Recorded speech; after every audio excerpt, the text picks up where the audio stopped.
आज का हमारा टॉपिक है हाइपरटेंशन। हाइपरटेंशन एक ऐसी कंडीशन है जिसमें जो हमारे ब्लड का फोर्स होता है वो हमारे आर्टरीज के वॉल्स के अगेंस्ट काफी ज्यादा हाई होता है। और ये यूजुअली हम हाइपरटेंशन को कब कंसीडर करते हैं, जब हमारा ब्लड प्रेशर 140/90 से अबव होता है तो हम उसे हाइपरटेंशन कंसीडर करते हैं। लेकिन अगर यही प्रेशर हमारा ब्लड का 180/120 से ऊपर होता है तो हम इसे सीवियर हाइपरटेंशन कंसीडर करते हैं या सीवियर हाइपरटेंशन बोलते हैं। अब इनके कॉजेज क्या है, ये किस किस कंडीशन की वजह से हो सकता है, किस किस चीजों से हो सकता है।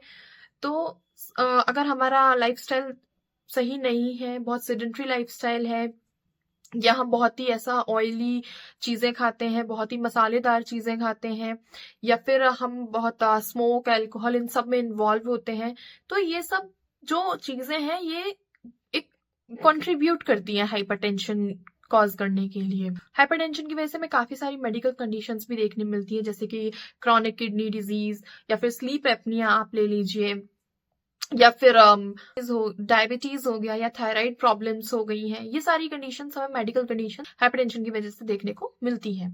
अब इसमें जो मेन एनवायरमेंटल फैक्टर होता है वो होता है एयर पोल्यूशन। मैं मेन एनवायरमेंटल फैक्टर की बात कर रही हूँ, वो होता है एयर पोल्यूशन। बाकी के जो फैक्टर होते हैं उसमें हमारा आता है एज, रेस, स्ट्रेस, या फिर फैमिली हिस्ट्री हो गया, कुछ फैमिली हिस्ट्री हो गया, या फिर काफी सारी ऐसी मेडिसिन भी होती है जिनके वजह से जो अगर हम लेते हैं रेगुलर बेसिस पे तो उनकी वजह से भी हमें हाइपरटेंशन होने के चांसेस बढ़ जाते हैं या हाइपरटेंशन हो सकता है। प्रेगनेंसी के दौरान भी हमें हाइपरटेंशन देखने को मिलता है। अगर कोई लेडी प्रेग्नेंट है तो प्रेगनेंसी के दौरान भी उनका ब्लड प्रेशर में हाई मतलब बढ़ा हुआ मिलता है, जिसको हम प्रेगनेंसी हाइपरटेंशन बोल देते हैं। अब हम इसका मैनेजमेंट कैसे कर सकते हैं, तो मैनेजमेंट के लिए सबसे पहले तो हमें वो सारी चीजें अवॉइड करनी होगी जो ये सब करा रही है, ये हाइपरटेंशन को बढ़ावा दे रही है। जैसे कि हमें ग्लूटेन अवॉइड करना है, या फिजिकल इनएक्टिविटी है, ये सब अवॉइड करना है ना। सेडेंट्री लाइफस्टाइल में नहीं हमको रहना है। शुगर हो गया, अल्कोहल हो गया, या फिर हमारा स्मोकिंग आप ले लीजिए, एक्सेट्रा। ये जितनी भी चीजें हैं जो हाइपरटेंशन को कंट्रीब्यूट कर रही है, ये सारी चीजें हमें अवॉइड करनी है। नेक्स्ट हम रेगुलर एक्सरसाइज को इंक्लूड करेंगे अपनी डेली लाइफस्टाइल में, ये क्योंकि बहुत ही इफेक्टिव होती है हमारे ब्लड प्रेशर को रेगुलेट करने के लिए। साथ ही साथ में हम योगा भी परफॉर्म कर सकते हैं। योगा में हम चेस्ट एक्सपांडिंग आसनास कर सकते हैं, लाइक भुजंग आसना कर सकते हैं, या फिर हम ब्रीदिंग एक्सरसाइजेस भी परफॉर्म कर सकते हैं।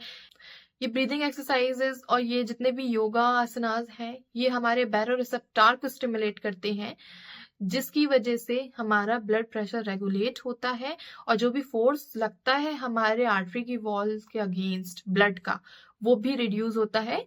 तो अगेन हमारा ब्लड प्रेशर नॉर्मल हो सकता है। साथ ही साथ में हम मेडिटेशन और रिलैक्सेशन टेक्निक्स भी अपना सकते हैं, क्योंकि ये भी हमें काम डाउन करने में काफी हेल्प करता है और काफी हार्मोनल बैलेंसेस भी कराता है, जिसकी वजह से हमारा अगेन ब्लड प्रेशर रेगुलेट हो सकता है।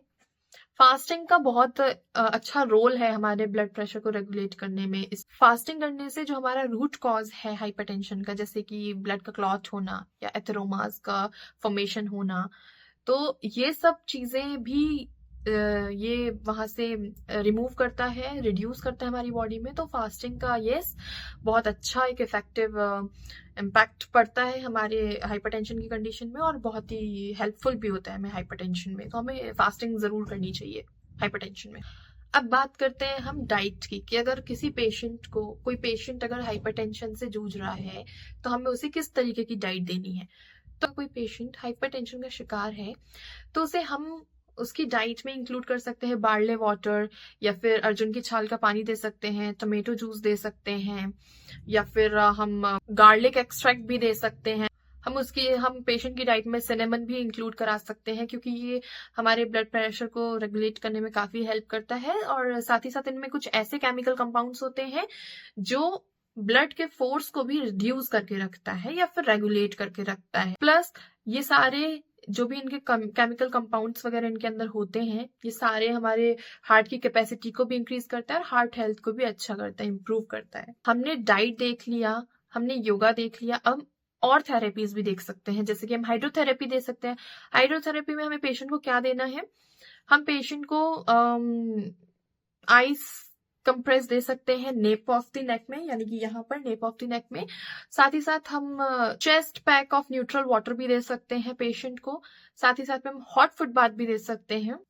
साथ में हम एक्यूप्रेशर और रिफ्लेक्सोलॉजी भी दे सकते हैं जो हमारे पाम्स और फुट में प्रेजेंट होती है। हमारी बॉडी में काफी ऐसे प्रेशर पॉइंट्स हैं जहाँ पे अगर हम उनको वो एक्यूप्रेशर देंगे तो हमारी हार्ट हेल्थ भी इंप्रूव होगी, साथ ही साथ हमारा हाइपरटेंशन की कंडीशन से भी हमें छुटकारा मिल सकता है। इसके अलावा हम एक्यूपंक्चर भी दे सकते हैं पेशेंट को। एक्यूपंक्चर में कुछ ऐसे पॉइंट्स होते हैं हमारी बॉडी में जिनकी वजह से हमारा ब्लड प्रेशर रेगुलेट रहता है, हार्ट हेल्थ भी इंप्रूव होती है और हमारी ओवरऑल हेल्थ भी अच्छी हो सकती है। जैसे कि कुछ पॉइंट्स मैं आपको बताऊंगी, लाइक हम लिवर 3 दे सकते हैं, हार्ट 7 दे सकते हैं। तो ऐसे एटसेट्रा ऐसे कुछ पॉइंट्स होते हैं जो हम पेशेंट को दे सकते हैं। इसकी वजह से ब्लड प्रेशर भी रेगुलेट होता है और स्टेग्नेशन को भी ये प्रिवेंट करके रखता है। सो आज की वीडियो में बस इतना ही। मिलते हैं अगली वीडियो में एक नए टॉपिक के साथ और एक बहुत ही अमेजिंग टॉपिक के साथ। तब तक के लिए बने रहिए। Bye bye, take care.